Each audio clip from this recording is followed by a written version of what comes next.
तो हेलो ताकुस, आज हम एक्सप्लेन करने वाले हैं दी ओल्ड एवरिंग वेल का एपिसोड नंबर 4। तो जैसे कि पिछले एपिसोड में हमने देखा कि फैंग ने अपने दो साथी क्यूलियांग और चैंग को नए पेट्स खरीदवा दिए और मिस यू को रिनो हॉर्नेट पांडा मिल गया था। लेकिन इसी दौरान उनका तीसरा साथी शुमो सैन उस कमीने यांग के चंगुल में फंस गया। अब फैंग और उसकी टीम उस पावरफुल यही सेक्ट में घुसकर शुमो सैन को निकालने और उसका बदला लेने जा रहे हैं। तो देखते हैं कि आगे क्या होता है। हम देखते हैं कि सुमो सैन को पकड़ कर रखा गया था और साथ ही उसे काफी ज्यादा टॉर्चर भी किया जा रहा था ताकि वो अपने पेट्स के साथ अपना कॉन्ट्रैक्ट तोड़ दे, लेकिन सुमो सैन ऐसा नहीं करता। दूसरी तरफ हम देखते हैं कि हमारी पूरी टीम सुमो सैन को बचाने के लिए यही सेक्ट तक पहुंच चुकी है। सुमो सैन बाहर से कुछ आवाजें सुनता है और तभी उसके सामने एक दरवाजा खुल जाता है, जिसके बाद फैंग उसे कैद से आजाद करता है और फिर वो अपनी टीम से कहता है कि हमारा जो प्लान है हम उसे ही फॉलो करेंगे। मैं जाऊंगा और हेड का सामना करूंगा और तुम सब कैद किए गए पेट को आजाद करोगे। लेकिन यहाँ मोचैन, शुमो सैन का दूसरा नाम मोचैन है, वो पूछता है कि तुमने मेरी मदद क्यों की। फैंग कहता है कि इसके बदले तुम हमारी मदद कर देना तो हमारा हिसाब बराबर हो जाएगा। मोचैन हंसता है और कहता है कि ठीक है, फिर मैं इसके लिए तैयार हूँ। और इसके बाद उनका असली काम शुरू होता है और टारगेट पर था ट्रेजर रूम। जिसके बाद हम यही सेक्ट के हेड यू यांग को देखते हैं, जिसके पास एक सोल्जर आता है और उसे रिपोर्ट करता है कि हमारे सेक्ट में कुछ घुसपैठिए आ चुके हैं। जिसके बाद फैंग यहाँ यू यांग से लड़ने आता है, लेकिन वो देखता है कि उसके सामने एक ट्रेजर रूम है। वो इस कमरे के अंदर आता है और देखता है कि यहाँ पर बहुत सी कीमती चीजें पड़ी हैं और कुछ कीमती चीजों के साथ ये दोनों खेलना शुरू कर देते हैं। लेकिन तभी हेड यांग यहाँ पर आता है और कहता है, मेरे पास तुम्हारे लिए एक ऑफर है।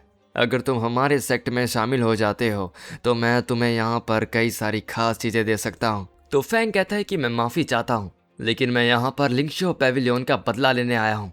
लेकिन यंग इस कमरे में शैडो की तरह इधर उधर घूमते हुए कहता है कि लिंगशियो पैविलियन सेक्ट के मालिक को उसके ही किसी अपने ने धोखा दे दिया था। तो फैंग कहता है बेकार की बात मत करो। तभी अगले ही पल फैंग के पीछे से हमला होता है, लेकिन मिस्टर कैक्टस उसे समय रहते बचा लेता है। तभी यंग का पेट जिसका नाम शैडो हाइड है उन पर हमला करता है। तो फैंग अब उससे दूर भागना शुरू कर देता है, क्योंकि वो पेट फैंग के पीछे आ रहा था। फैंग वहां रखे खजाने को उठाकर उस पर फेंकना शुरू करता है, लेकिन तभी हम देखते हैं कि यंग और उसका पेट सारी चीजें पकड़ते हैं और उन्हें आराम से नीचे रख देते हैं। तो ये देखकर फैंग को एक आइडिया आता है और इसके बाद फैंग का डॉगी आहिस्ता आहिस्ता खजाने को धक्का देता है और उसे गिरा देता है। ये देखकर मिस्टर यंग को बहुत बुरा लगता है, लेकिन इसके बाद मिस्टर कैक्टस अपनी वेन्स का इस्तेमाल करके पूरी अलमारी मिस्टर यंग पर गिरा देता है। तो जिसके बाद फैंग सोचता है कि कुछ समय के लिए यंग उसके पीछे नहीं आएगा, लेकिन तभी यंग का पेट फैंग पर हमला करता है और उसे घायल कर देता है। और फैंग यहाँ समझ जाता है कि ये शैडो पेट बहुत पावरफुल है। और दूसरी तरफ हम देखते हैं कि ये चारों सभी पेट को आजाद कर देते हैं, लेकिन तभी उस तरफ से एक बहुत बड़ा एक्सप्लोजन होता है जहाँ पर फैंग था। तभी फैंग घायल हालत में उनके पास पहुंचता है तो मिस क्यूलैंग तुरंत फैंग के पास आती है। तो फैंग यहाँ कहता है ये लड़ाई बहुत खतरनाक होने वाली है। और अगले ही पल हम देखते हैं कि शुमो सैन अपने दोनों पेट के साथ लड़ाई करने के लिए तैयार हो जाता है, क्योंकि यहाँ पर यंग आ चुका है। तभी शैडो मोचैन के पीछे से उस पर हमला करता है, लेकिन मोचैन का पेट शैडो पर हमला करता है और उसे बचा लेता है। तभी फैंग मिस यू को पांडा की लाइट स्किल का इस्तेमाल करने के लिए कहता है और जैसे ही पांडा और शैडो पर अपनी स्किल का इस्तेमाल करता है, लेकिन शैडो फिर से गायब हो जाता है। और उतने ही समय में मिस क्यूलैंग के प्यारे छोटे पेट ने फैंग को पूरी तरह ठीक कर दिया था। दूसरी तरफ हम देखते हैं कि सब लोग साथ में हैं, अपने पेट्स के जरिए शैडो से लड़ने की कोशिश करते हैं और इसकी वजह से यंग अपनी सीक्रेट आर्ट का इस्तेमाल करता है और शैडो की पावर को बढ़ा देता है और बहुत आसानी से वो सभी पेट्स को हरा देता है। और अब तो पांडा भी उसके सामने नहीं टिक पाता। और दोस्तों, अब उनकी मदद करने के लिए यहाँ कोई भी अच्छी हालत में नहीं था। तभी यंग ऑर्डर देता है उनके मालिक को खत्म कर दो। और जैसे ही वो ये कहता है हम देखते हैं कि उसका शैडो मिस क्यूलैंग को पकड़ लेता है। और अब यंग यहाँ पर कहता है तुम काफी अच्छा लड़े, लेकिन मेरा शैडो तुम्हारे सारे पेट से कहीं ज्यादा पावरफुल है। और इसके बाद हम देखते हैं कि शैडो मिस क्यूलैंग को खत्म करने ही वाला था, लेकिन तभी फैंग अपनी पावर दिखाता है और बड़े धमाकेदार स्टाइल में अपने नियॉन को समन करता है। तो दोस्तों, हम देखते हैं कि उसकी नियॉन भी सोल बिल्डिंग स्टेज पर पहुंच चुकी है। और जितने समय में ये सब हो रहा था तो मिस्टर कैक्टस ने मिस क्यूलैंग को बचा लिया था और मिस क्यूलैंग अपनी आंखों के सामने एक गजब सा मंजर देखती है, जिसके बाद वो फैंग की तरफ देखकर सोचती है कि उसके पास भी कैटफिश है। और यहाँ नियॉन शैडो को दूर धक्का देता है तो शैडो दूर से नियॉन पर हमला करता है और इस मौके का फायदा उठाकर शैडो नियॉन को इस तरह नीचे दबा देता है। तो फैंग यहाँ अपने बबल्स का इस्तेमाल करके नियॉन को शैडो के क्लो से आजाद कर लेता है और इसके बाद नियॉन शैडो को निगलने की कोशिश करती है। वो शैडो को निगल तो लेती है पर उसका कोर बच जाता है। तो ये देखकर शुमो शैन की फॉक्स उसे तोड़ने के लिए दौड़ती है पर वो उसे तोड़ नहीं पाती। तभी यंग अपनी पावर का इस्तेमाल करता है, उसे और नियॉन को वहीं पे नीचे दबा देता है और हंसते हुए वो कहता है कि आखिर में जीत मेरी हुई।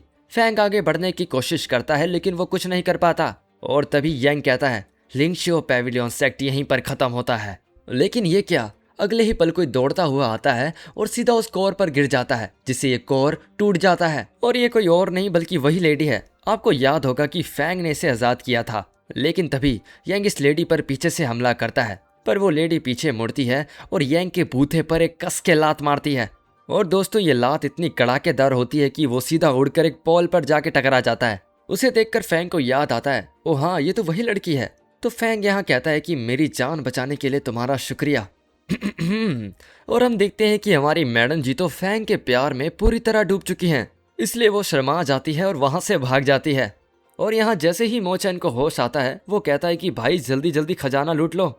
जिसके बाद हम देखते हैं कि उन्होंने सारा खजाना लूट लिया है। मोचैन यहाँ कहता है कि मुझे इस खजाने में से 70% हिस्सा चाहिए, लेकिन तभी फैंग का कुत्ता उस पर सुसु कर देता है।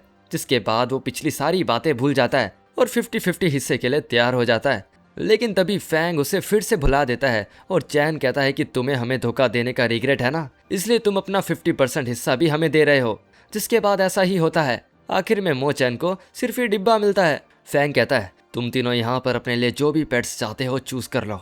लेकिन तभी फैंग की नजर फायर स्टाइल स्टील बॉल पर पड़ती है और अगले ही पल फैंग उसके साथ कॉन्ट्रैक्ट बनाना शुरू कर देता है। उसके ऐसा करने से काफी तेज हवाएं चलने लग जाती हैं, पर आखिर में वो स्टील बॉल फैंग का पेट बन जाता है।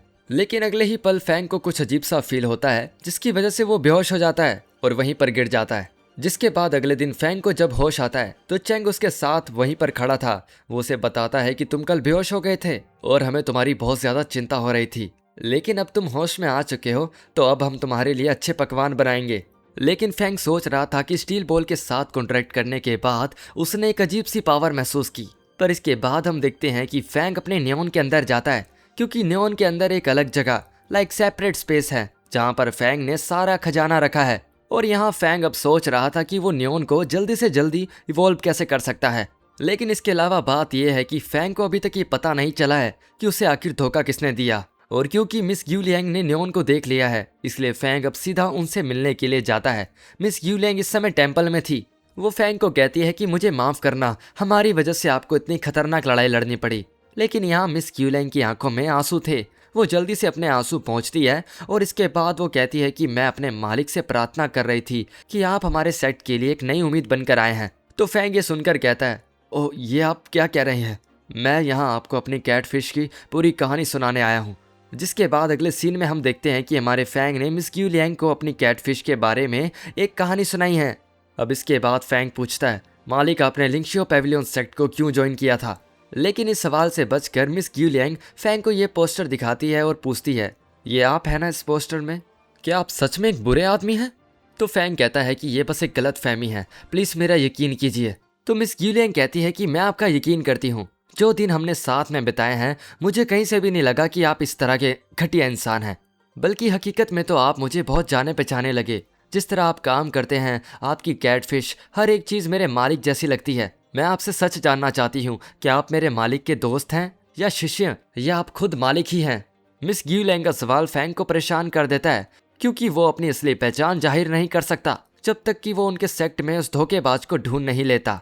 तो अब फैंग क्या करेगा, उसका जवाब क्या होगा, ये जानने के लिए आपको एपिसोड नंबर 5 देखना पड़ेगा। उसकी लिंक आपको डिस्क्रिप्शन में मिल जाएगी, तो जाओ और अभी जाकर चेकआउट करो। और साथ ही साथ चैनल को सब्सक्राइब कर देना, वीडियो को लाइक कर देना और कमेंट करके बताना कि आपको वीडियो कैसी लगी। सब्सक्राइब करना मत भूलना।